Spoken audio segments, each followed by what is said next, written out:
ಅಲ್ಲಿ ನಮ್ಮ ಆರಿಕೋಡಿ ಅಮ್ಮನ ಆಶೀರ್ವಾದದಿಂದ ಇವತ್ತು ದುಬೈಯಲ್ಲಿರುವಂತ ಕರಾಮದಲ್ಲಿದೆ, ಮತ್ತೊಂದು ಅಬುದಾಬಿಯಲ್ಲಿದೆ.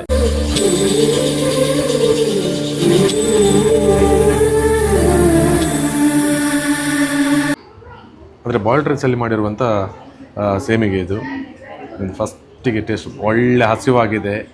ಮಧ್ಯಾಹ್ನ ಟೈಮ್ ಬಾಳೆಲೆ ಊಟ.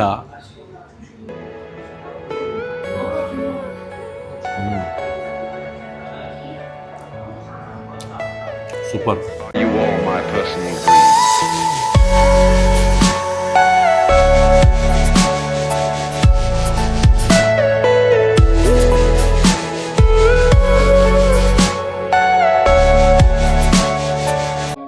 ದುಬೈಯಲ್ಲಿ ನಮ್ಮ ಊರಿನವರ ಒಂದು ಹೋಟೆಲ್ ಇದೆ, ನನ್ನ ಆತ್ಮೀಯರವರು. ಲಾಸ್ಟ್ ಟೈಮ್ ಊರಲ್ಲಿ ಬಂದಾಗಲೂ ಕೂಡ ತುಂಬ ಕಾಲ್ ಮಾಡಿದರು. ದುಬೈ ಹತ್ರ ತಿಕ್ಕೋಡಿ ಅಂತ ಕೂಡ ಹೇಳಿದರು. ಸುಕುಮಾರ್ ಅಂತ ಅವರ ಹೆಸರು. ದಾಸ್ ಪ್ರಕಾಶ್ ಅಂತ ಒಂದು ಹೋಟೆಲ್ ಇದೆ ಕರಾಮದಲ್ಲಿ. ನಮಸ್ತೆ ಏನ್ ಚೊಲ್ಲಾರೆ ಮೂಲದೇ ಪಾಸೈನಿಯನ್. ನಮಸ್ತೆ ಏನ್ ಸೌಖ್ಯ ಏನ್ ಚೊಲ್ಲಾರೆ ಏಪ ನಮ್ಮ ತಿಕ್ಕೋಡದಿತ್ತತೆ ಯಾಕೊಂಚ ಟೈಮ್ ಬರೋಡು ಬಂದು ನೋಡಿ. ನಮ್ಮ ಊರದಕ್ಲಿನ ಹೋಟೆಲ್ ಮೂಲುಂಡು ದಾಸ್ ಪ್ರಕಾಶ್ ಕರಾಮಡು. ಮತ್ತೆ ದುಬೈಯ ಕರಾಮ ಪ್ರದೇಶದಲ್ಲಿ ತುಳುನಾಡಿನ ಸೊಗಡು, ಕರಾವಳಿಯ ರುಚಿ ಮತ್ತು ಊರಿನ ಆತ್ಮೀಯತೆಯನ್ನ ಜೀವಂತವಾಗಿಟ್ಟಿರುವ ಒಂದು ವಿಶೇಷ ಸ್ಥಳ ಇದೆ. ಅದೇ ನ್ಯೂ ದಾಸ್ ಪ್ರಕಾಶ್ ರೆಸ್ಟೋರೆಂಟ್. ಕಳೆದ ಹಲವು ವರ್ಷಗಳಿಂದ ತುಳುನಾಡಿನ ಕುಟುಂಬವೊಂದು ಈ ಹೋಟೆಲ್ ಅನ್ನ ಪ್ರೀತಿಯಿಂದ ನಡೆಸುತ್ತಿದ್ದು, ಇಲ್ಲಿ ಸಿಗುವ ಆಹಾರ ನಿಜಕ್ಕೂ ನಮ್ಮ ಊರಿನ ರುಚಿಯನ್ನ ನೆನಪಿಸುತ್ತದೆ. ನೀರ್ದೋಸೆ, ಪುಂಡಿ, ಚಿಕನ್ ಸುಕ್ಕ, ಚಿಕನ್ ಗೀ ರೋಸ್ಟ್, ಮಂಗಳೂರು ಶೈಲಿಯ ಮೀನು ಕರಿ, ಫ್ರಾನ್ಸ್ ಸುಕ್ಕ, ಕ್ರ್ಯಾಬ್ ಹಾಗೂ ಅನೇಕ ಕರಾವಳಿಯ ವಿಶೇಷ ಖಾದ್ಯಗಳು ಇಲ್ಲಿ ಸಿಗುತ್ತದೆ. ಒಂದು ಬಾರಿ ರುಚಿ ನೋಡಿದರೆ ಮತ್ತೆ ಮತ್ತೆ ಬರಬೇಕು ಎನಿಸುವಷ್ಟು ಸವಿಯಾಗಿದೆ. ಈ ಹೋಟೆಲ್ನ ಮತ್ತೊಂದು ವಿಶೇಷತೆ ಅಂದ್ರೆ ಗೋಡೆಗಳ ಮೇಲೆ ಕಾಣುವ ತುಳುನಾಡಿನ ಸಂಸ್ಕೃತಿಯ ಬರಹಗಳು ಮತ್ತು ಚಿತ್ರಗಳು. ದುಬೈಯಲ್ಲಿದ್ದರೂ ನಮ್ಮ ನೆಲದ ಸ್ಪರ್ಶವನ್ನ ಇಲ್ಲಿ ಅನುಭವಿಸಬಹುದು. ಈ ಯಶಸ್ಸಿನ ಹಿಂದೆ ತಮ್ಮ ಪರಿಶ್ರಮದ ಜೊತೆಗೆ ತಾವು ಆರಾಧಿಸುವ ಆರಿಕೋಡಿ ಚಾಮುಂಡೇಶ್ವರಿ ಅಮ್ಮ ಅವರ ಆಶೀರ್ವಾದವೇ ಶಕ್ತಿ ಎಂದು ಈ ಕುಟುಂಬ ನಂಬುತ್ತದೆ. ವಿದೇಶದಲ್ಲಿ ಇರುವ ಕನ್ನಡಿಗರಿಗೆ, ತುಳುನಾಡಿನವರಿಗೆ ಮತ್ತು ಕರಾವಳಿಯ ಆಹಾರ ಪ್ರಿಯರಿಗೆ ಇದು ಕೇವಲ ಹೋಟೆಲ್ ಅಲ್ಲ, ಊರಿನ ನೆನಪುಗಳನ್ನ ಮರುಕಳಿಸುವ ಒಂದು ಭಾವನೆ. ದುಬೈಗೆ ಬಂದಾಗ ಸ್ಪೆಷಲ್ ಆಗಿ ಊಟ ಮಾಡಬೇಕು ಅಂತ ಹೇಳಿ ವೆಯ್ಟ್ ಮಾಡ್ತಾ ಇದ್ದೆ. ಆದ್ರೆ ನಮ್ಮ ಮಂಗಳೂರಿನ ಊಟನೇ ಸಿಗುತ್ತಾ ಅಂತ ಹೇಳುವಂಥದ್ದು ನಂಗೆ ಗೊತ್ತಿರಲಿಲ್ಲ. ಆದ್ರೆ ನಮ್ಮ ಸುಕುಮಾರ್ ಅವರು ಇವತ್ತು ನಿನ್ನೆ ಕಾಂಟ್ಯಾಕ್ಟ್ ಅಲ್ಲ, ನಾವು ಎಷ್ಟೋ ಟೈಮ್ ಆಯ್ತು ನಮ್ಮಿಬ್ಬರ ಕಾಂಟ್ಯಾಕ್ಟ್ ಆಗಿ. ಅಲ್ಲಿ ನಮ್ಮ ಆರಿಕೋಡಿ ಅಮ್ಮನ ಆಶೀರ್ವಾದದಿಂದ ಇವತ್ತು 3 ಹೋಟೆಲ್ಗಳನ್ನ ಮಾಡಿದ್ದಾರೆ. ದುಬೈಯಲ್ಲಿರುವಂತ ಕರಾಮದಲ್ಲಿದೆ, ಮತ್ತೊಂದು ಅಬುದಾಬಿಯಲ್ಲಿದೆ. ಸೊ ನೀವು ಅಬುದಾಬಿಯಲ್ಲಿ ಇರ್ತಕ್ಕಂಥವರು ಕೂಡ ನಮ್ಮ ಮಂಗಳೂರು ಸ್ಟೈಲಿನ ಊಟವನ್ನ ಮಾಡೋದಕ್ಕೆ ಇವರ ದಾಸ್ ಪ್ರಕಾಶ್ ಅಂತ ಹೇಳುವಂತ ಹೋಟೆಲ್ ರೆಡಿ ಇದೆ. ನಾನಿವತ್ತು ಬಂದಿರೋದು, ಇವರು ಪಾಪ ಕರೆದಾಗ ಮತ್ತೆ ನಮ್ಮ ಆರಿಕೋಡಿ ಧರ್ಮದರ್ಶಿಗಳು ಕೂಡ ಹೇಳಿದ್ರು, ನಮ್ಮ ಭಕ್ತ ಅಲ್ಲಿ ಹೋಗಿ ಇಷ್ಟು ಬೆಳವಣಿಗೆಯನ್ನು ಕಂಡುಕೊಂಡಿದ್ದಾರೆ, ಊರಿನ ಫುಡ್ ಅನ್ನು ಅಲ್ಲಿ ಕೊಡ್ತಾ ಇದ್ದಾರೆ ಅಂತ ಹೇಳಿ ಬಂದಾಗ ಇವರು ನನಗೆ ಸ್ಪೆಷಲ್ ಆಗಿರುವಂತ ಗೌರವ, ಆ ಅಮ್ಮನನ್ನ ನಂಬಿ ನನಗೆ ಒಂದು ಫಲಪುಷ್ಪವನ್ನೆಲ್ಲ ಕೊಟ್ಟರು. ಪಾಪ ಥ್ಯಾಂಕ್ ಯು ಸೋ ಮಚ್ ನಿಮಗೆ ಸುಕುಮಾರಣ್ಣ. ಹಾಗೆ ಇವರದ್ದು ಊರಲ್ಲಿ ಕೂಡ ಇದೆ, ರಾಧಾಕೃಷ್ಣ ಅಂತೇಳಿ ಮಣಿಪಾಲದಲ್ಲಿ ಕೂಡ ಇದೆ, ಅದು ಕೂಡ ಮಾಡಿದ್ದಾರೆ. ಒಂದು ಒಳ್ಳೆ ಬೆಳವಣಿಗೆಯನ್ನು ಕಂಡುಕೊಳ್ತಾ ಇದ್ದಾರೆ. ಆ ದೇವರ ಆಶೀರ್ವಾದದಿಂದ 3 ಹೋಟೆಲ್ ಅಲ್ಲ 30 ಆಗಲಿ, ಅದು ನಾನು ವಿಶ್ ಮಾಡ್ತೇನೆ. ಇವತ್ತು ಕರಾಮಕ್ಕೆ ಬಂದಾಗ ಏನೆಲ್ಲ ಫುಡ್ ನನಗೆ ಕೊಟ್ಟರು ಅಂತ ಹೇಳಿದ್ರೆ ನನಗೆ ಶಾಕ್. ಬಾಳೆಯ ಎಲೆಯಲ್ಲಿ ಇಷ್ಟು ಫುಡ್ಗಳನ್ನು ಊರಲ್ಲೇ ತಿಂದಿಲ್ಲ. ಮೊದಲಿಗೆ ನೋಡಿ ಉಪ್ಪಿನಕಾಯಿ, ಮ್ಯಾಂಗೋ ಉಪ್ಪಿನಕಾಯಿ ಕೊಟ್ಟಿದ್ದಾರೆ. ಆನಂತರ ಕಡಲೆ ಮನೋಲಿ ಅಂದ್ರೆ ತೊಂಡೆಕಾಯಿ ಮತ್ತೆ ಕಡಲೆಯ ಒಂದು ಪಲ್ಯ ಇದೆ. ಆನಂತರ ಎಟ್ಟಿ ಚಟ್ನಿ ಇದೆ. ಆಮೇಲೆ ಮ್ಯಾಂಗೋ ನೋಡಿ, ಮ್ಯಾಂಗೋದು ಚಟ್ನಿ. ಆನಂತರ ಇದು ಕುಡು ಚಟ್ನಿ ಇದೆ. ಅಂದ್ರೆ ಚಿಕನ್ ಸುಕ್ಕ ಇದೆ. ಅಲ್ಲಿ ಗೀ ರೋಸ್ಟ್ ಅಂದ್ರೆ ಏಡಿದ್ದು. ಹಾಗೇನೆ ಬಾಯ್ಲ್ಡ್ ರೈಸ್ ಅಲ್ಲಿ ಮಾಡಿರುವಂತ ಸೇಮಿಗೆ ಇದೆ. ಹಾಗೇನೆ ಅದಕ್ಕೆ ಬೇಕಾಗಿರುವಂತ ಚಿಕನ್ ಸಾರು ಪೀಸ್ ಕೊಟ್ಟಿದ್ದಾರೆ. ಮತ್ತೊಂದು ಸ್ಪೆಷಲ್ ಕೊಡ್ಡೈ ತಾವು ಫ್ರೈ ಮಾಡಿ ಕೊಟ್ಟಿದ್ದಾರೆ. ವೆಜ್ ಬೇಕಿದ್ರೆ ವೆಜ್ ಕೂಡ ಇದೆ, ನಾನ್ ವೆಜ್ ಬೇಕಿದ್ರೆ ನಾನ್ ವೆಜ್ ಅಂತೂ ವೆರಿ ಫೇಮಸ್. ಇಷ್ಟನ್ನು ಇವಾಗ ಖಾಲಿ ಮಾಡುವಂತ ಟೈಮ್. ಟೇಸ್ಟ್ ನೋಡ್ತೇನೆ. So thank you so much. ಎಂಚೊಂಡೊಂದು ತುದು ಪಂತೆ, ಓಕೆನಾ? ಎಸ್. ಸೇಮಿಗೆ ಅಂದ್ರೆ ಬಾಯ್ಲ್ಡ್ ರೈಸ್ ಅಲ್ಲಿ ಮಾಡಿರುವಂತ ಸೇಮಿಗೆ ಇದು ಫಸ್ಟಿಗೆ ಟೇಸ್ಟ್ ಒಳ್ಳೆ ಹಸಿವಾಗಿದೆ. ಮಧ್ಯಾಹ್ನ ಟೈಮ್ ಬಾಳೆಲೆ ಊಟ.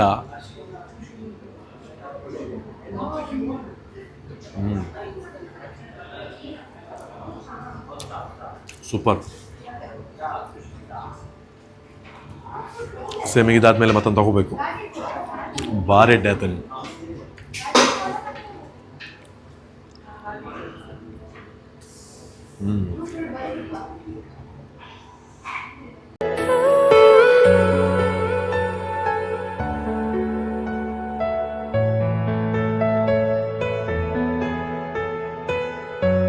ಫುಡ್ ಚಂದ ಇದ್ದು ನಮಗೆ ರುಚಿಯಾಗಿ ಅದು ಹಿಡಿಸಿದೆ ಅಂತ ಹೇಳಿದ್ರೆ ಖಾಲಿ ಆಗುವವರೆಗೆ ಬಿಡಲ್ಲ ಫುಡ್ಡನ್ನು.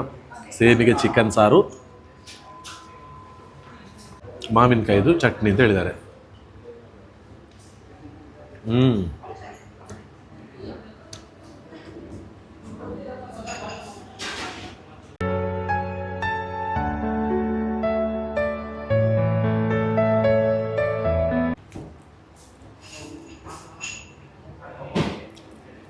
ಮೀನು ಕೊಡ್ಡಾಯ್ತ ಫ್ರೈ,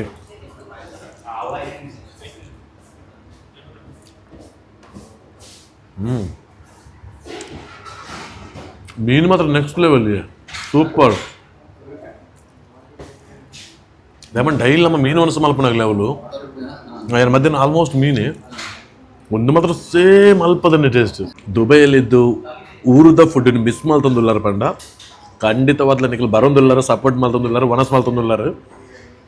ಬಟ್ ಯಾನ್ ದುಬೈ ಬತ್ತಿಪ್ಪನಾಗ ಊರದ ಫುಡ್ ಮಿಸ್ಸೇ ಮಂತಿಜಿ ದಯಪಂಡ ಏನೇ ತಿಕ್ಕಿನ ಈ ಫುಡ್ ಹೊಡೆದು ನೀವು ಕೂಡ ಬನ್ನಿ ಒಂದ್ಸಲ ಕರಾಮಕ್ಕೆ. ದಾಸ್ ಪ್ರಕಾಶ್ ಅಂತ ಹೋಟೆಲ್, ಇವರ ನಮ್ಮ ಆತ್ಮೀಯರು. ಸೊ ಇದು ಬಲಿ ಥ್ಯಾಂಕ್ ಯು ಸೋ ಮಚ್. ಭಾರಿ ಅಡ್ಡೆ ಫುಡ್ ನಂಗೆ ಗೊತ್ತಿದ್ದ ಈತ್ ಟೇಸ್ಟ್ ಮಾಡಿ ತಿಕ್ಕು ಬಂದು ಪಾಯಸ ಉಂಡೆ. ಓಕೆ, ಪಾಯಸದೊಟ್ಟಿಗೆ ತಿಕ್ಕುವೆ, ಚೂರು ಪಡ್ತದೆ ಖಾಲಿ ಮಾಡ್ತದೆ. ಓಕೆ, ಪಾಯಸ ತಿನ್ನುವಂಥ ಟೈಮ್.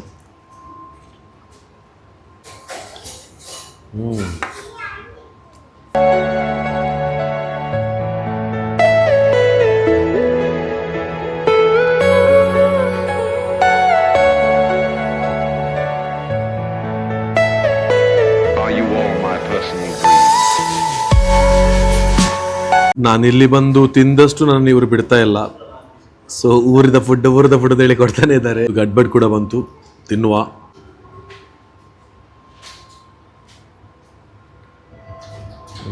ದುಬೈಗೆ ಬಂದು KT ಮಿಸ್ ಆಯ್ತು ಅಂತ ಹೇಳಿ ಎಲ್ಲ ಥಿಂಕ್ ಮಾಡಿದರೆ ನೋಡಿ, KTಯಲ್ಲಿ ಕೂಡ ಎಲ್ಲ ರೆಡಿ ಮಾಡಿ ಕೊಟ್ಟಿದ್ದಾರೆ. ಬಿಸ್ಕುಟ್ ರೊಟ್ಟಿ ಇದೆ, ಹಾಗೆಯೇ ಸಂಜೀರಾ ಇದೆ. ಇದೆಲ್ಲ ಕೂಡ ಒಂದು ಲಾಸ್ಟಿಗೆ ಟೇಸ್ಟ್ ಮಾಡಿ ಹೋಗೋದು. ಮತ್ತು ನಮ್ಮ ಮಂಗಳೂರಿನ ಅಥವಾ ತುಳುನಾಡಿನವರಿಗೆ ಅಥವಾ ಕರ್ನಾಟಕದ ಯಾರಿದ್ರು ಅಥವಾ ಯಾರಿಗೆ ಬೇಕಿದ್ರು ನಿಮಗೆ ಮೆಸ್ ಸೌಲಭ್ಯಗಳೆಲ್ಲ ಬೇಕು ಅಂದರೆ ನಿಮಗೆ ಬಾಕ್ಸಲ್ಲಿ ಹಾಕಿ ಫುಡ್ಗಳನ್ನೆಲ್ಲ ಕೊಡಬೇಕು ಅಂತ ಹೇಳಿದರೆ ಅದನ್ನು ಕೂಡ ಕೊಡ್ತಾರೆ. ಹಾಗೆ ಕ್ಯಾಟ್ರಿಂಗ್ ಸರ್ವಿಸ್, ಏನೋ ಒಂದು ಇಲ್ಲಿ ಫಂಕ್ಷನ್ ಮಾಡ್ತಾ ಇದ್ದೀರಿ ಊರಿದ್ದು, ಅಲ್ಲಿಗೆ ನಿಮಗೆ ಕ್ಯಾಟ್ರಿಂಗ್ ಸರ್ವಿಸ್ ಬೇಕು ಅಂತ ಹೇಳಿದ್ರೆ ಅದನ್ನು ಕೂಡ ನಮ್ಮ ದಾಸ್ ಪ್ರಕಾಶ್ ಹೋಟೆಲ್ನವರು ಕೊಡ್ತಾ ಇದ್ದಾರೆ. ಸೊ ಇದೆಲ್ಲದಕ್ಕೂ ಕೂಡ ಇವರನ್ನು ನೀವು ಕಾಂಟ್ಯಾಕ್ಟ್ ಆಗ್ಬೋದು. ಇದೆಲ್ಲದಕ್ಕಿಂತ ಮೊದಲು ಒಂದ್ಸಲ ನೀವು ವಿಸಿಟ್ ಮಾಡಿ ಫುಡ್ಡಿನ ಟೇಸ್ಟ್ ನೋಡಿ, ನಿಮಗೆ ಅರ್ಥ ಆಗ್ತದೆ ಏನು ದಾಸ್ ಪ್ರಕಾಶ್ ಹೋಟೆಲ್ನ ಫುಡ್ಡಿನ ಟೇಸ್ಟ್ ಅಂತ. ಓಕೆ, ನನಗಂತೂ ತುಂಬ ಇಷ್ಟ ಆಯಿತು, ಅದಕ್ಕೋಸ್ಕರ ನಾನು ಹೇಳ್ತಾ ಇದ್ದೇನೆ. KT ಕುಡಿದು super, must visit Das Prakash. Dosa ಹೋಯ್ತೀರಾ ಸರ್? ಎಸ್, ಇಲ್ಲ ತುಳುವತಿ